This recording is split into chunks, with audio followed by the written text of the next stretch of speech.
Em nosso estudo de hoje, a lição 9 do livro Companheiro, e tem por título Como Estavam. Dói observar os companheiros que renascem na Terra em condições difíceis. A propósito, não raro, ouvimos a indagação: por que assim? Uma criança reportando do berço com desequilíbrio mental ou evidenciando graves enfermidades denunciaria estranho sadismo da natureza. Sabemos, no entanto, que a divina providência se baseia em justiça e misericórdia. É que todos aqueles que se matriculam na escola da consanguinidade, através da reencarnação, surgem no grupo doméstico, assim como estavam no mundo espiritual.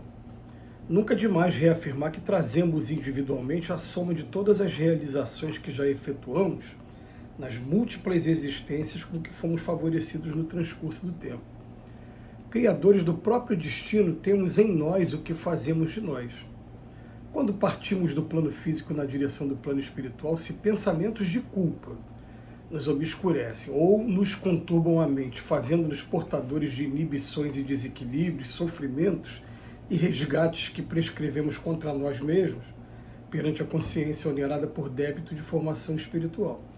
Nessas condições, embora as afeições e recursos que usufruímos na espiritualidade, aí nos achamos queixosos e enfermiços, até que consigamos novo renascimento no qual se nos faça possível a retificação das faltas cometidas em nosso prejuízo ou em prejuízo dos outros. Diante dos berços de provação, abracemos os companheiros complexos que nos batem às portas da alma, solicitando apoio e compreensão. Esses irmãos que ressurgem mostrando empeços e dificuldades na vida orgânica não são candidatos à eutanásia nem rebentos da árvore humana que devem ser erradicados da estrutura doméstica. São amigos que te pedem amparo e tratamento adequado na farmácia do tempo e que contraem contigo abençoadas dívidas de amor que futuramente saberão resgatar. Eu devo confessar que uma das coisas que mais me marcaram na doutrina espírita foi o estudo mais aprofundado desses casos, principalmente de crianças recém-nascidas, que aparentemente não deram nenhum motivo para terem a limitação, a comorbidade, a doença que trazem já de berço. E que essa doença trazida de berço, ela sempre foi motivo da gente fazer estudos mais profundos. E, em alguns momentos, a gente observou até algumas pessoas falando assim: mas aonde está a justiça de Deus em casos como esse? O que aquela criança fez para merecer tão dura provação ou expiação? E daí a gente, que veio de uma formação católica, e teve a oportunidade de conversar sobre isso, não só com padre, mas também com pastores evangélicos, a resposta era sempre que aquilo era um mistério de Deus e que a gente não teria como aprofundar muito, né? Até que chega a doutrina espírita, trazendo uma informação mais plausível para cada um de nós. Em primeiro lugar, diz que Deus não quer sofrimento de jeito algum, né? Se fosse assim, não deixaria a gente inventar anestesia, enfim, essas drogas que também são utilizadas em momentos supremos de dor, não deixaria acontecer isso com a gente, mas que essa dor, na verdade, é uma construção humana. Aí fica, mas peraí, humana como? O bebê terminou de nascer?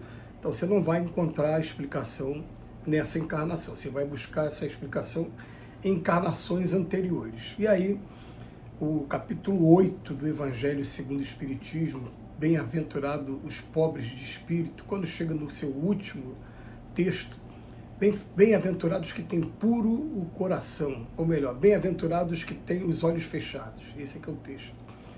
E aí ele vem trazer uma situação de uma pessoa cega que é levada até um grupo de médios na esperança de obter cura ou de obter uma mensagem de consolo. E naquele caso específico foi uma mensagem de consolo, em que fala, né, que ele era o bem-aventurado, né, que na verdade estava privado da visão, Estava nascendo cego.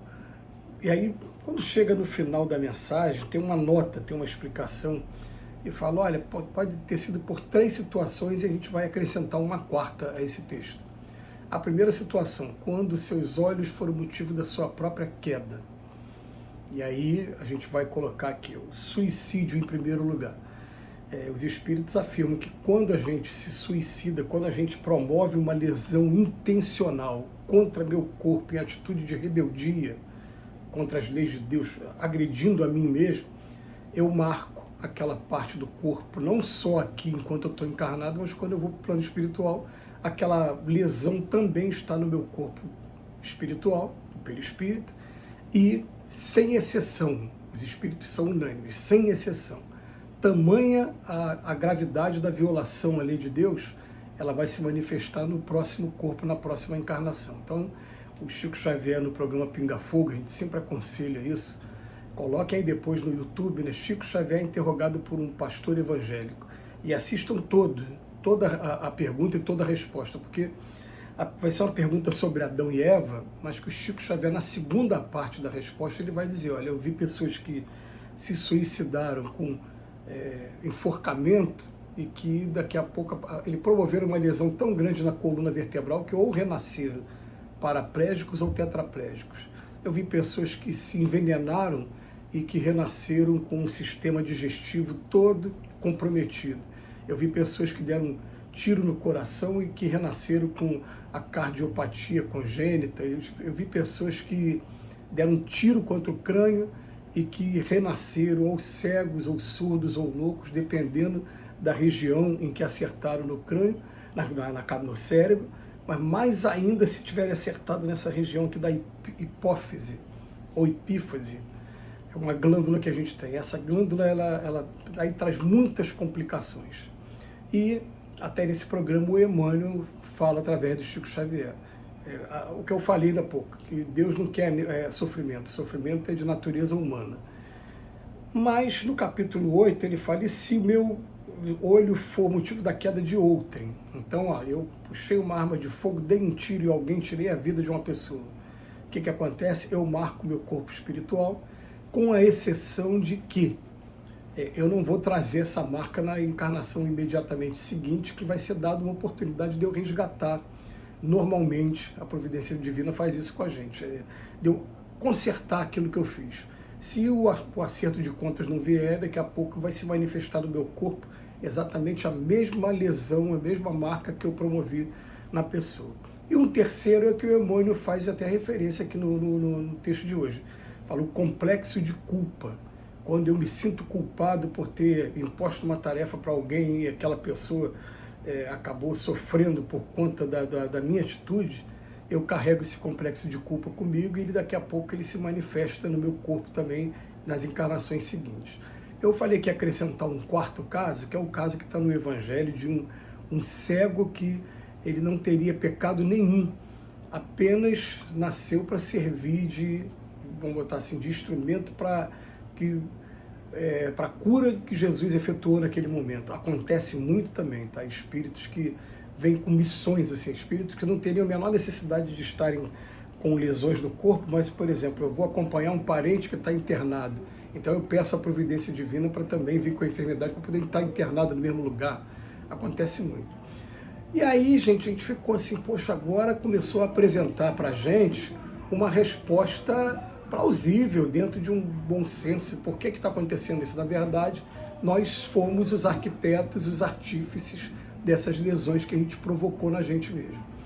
E daí, como é que é a lição do Emmanuel aqui falando para a gente? Ó, eles não são merecedores nem de eutanásia e nem de desprezo, não. Eles são amigos nossos que, assim como nós, a qualquer momento, ainda nessa encarnação, podemos, ainda pela nossa imperfeição, incorrer em uma dessas 3 faltas que eu falei inicialmente, eles incorreram, mas renasceram depois naquele círculo de espíritos que já tem afinidade, e agora alguém assumiu a responsabilidade de cuidar desse espírito que está trazendo essa deformidade, esse problema ainda, né, nessa encarnação.